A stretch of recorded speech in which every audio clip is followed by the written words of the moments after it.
You know what I noticed the other day? I didn't search for anything. I didn't type in keywords. I didn't open 10 tabs. I didn't compare links. I just asked. And that tiny shift, it's quietly changing everything. We all learned how to search.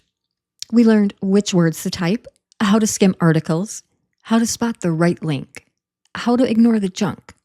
But lately, something has changed. Instead of treating technology like a filing cabinet, we're starting to talk to it like a person. And that's a really big deal. Here's the simplest way I can explain it. Searching is you doing the work. Asking is you delegating the work. When you search, you think, what keywords do I use? When you ask, you say, find me shoes I can walk 10 miles in without wrecking my knees. That difference matters, especially for us, because the world is moving this way for one big reason. It builds trust. And for people our age, trust is everything. We want to know that what we see is what we're actually going to get.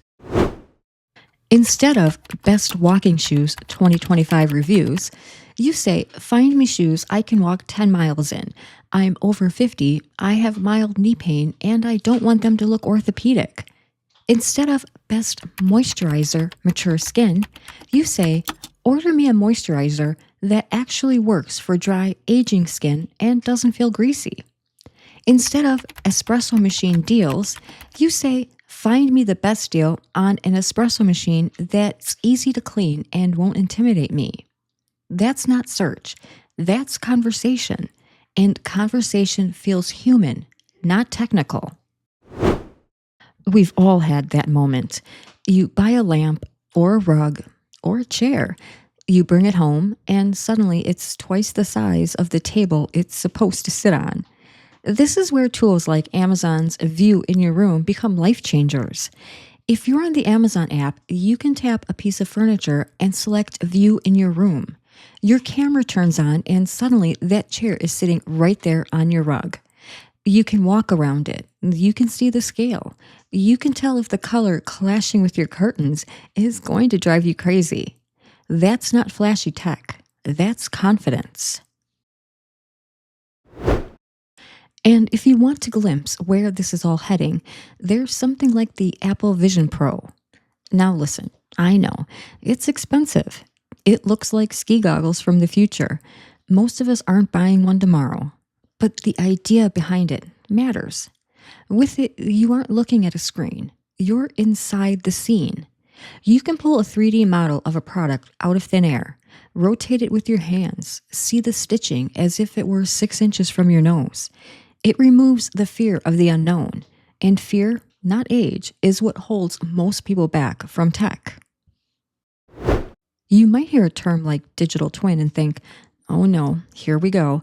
But it's actually simple. Think of it as a digital version of you that helps technology make better decisions for you. Your size, your preferences, your habits. Not creepy, useful. Like a personal shopper who actually remembers what you don't like. I know all of this 3D models, spatial scenes, or virtual try-ons can feel overwhelming. It can feel like the world is moving too fast and leaving our preferred way of doing things behind. But here's the truth that I've learned. AI isn't here to replace your judgment. It's here to honor your time. Searching was a chore. Asking is a conversation. The end of the search bar isn't the end of anything. It's the beginning of technology finally adapting to us. I failed tech more times than I can count. I've clicked the wrong buttons. I've gotten frustrated. I've thought maybe I'm too old to learn this stuff. But the moment I realized that I could just talk to these tools, everything changed. It made life easier. And honestly, that's the real value of AI. If you're feeling a little brave, here's my challenge for you. This week, open the Amazon app and try that View in Your Room button. You don't have to buy anything. Just notice how it feels to ask instead of search. And if you'd like, I can make a simple step-by-step cheat sheet video showing you exactly which buttons to press. No guessing, no jargon. Tell me in the comments. And remember, you're not behind. You're exactly where you need to be. I'll see you in the next one.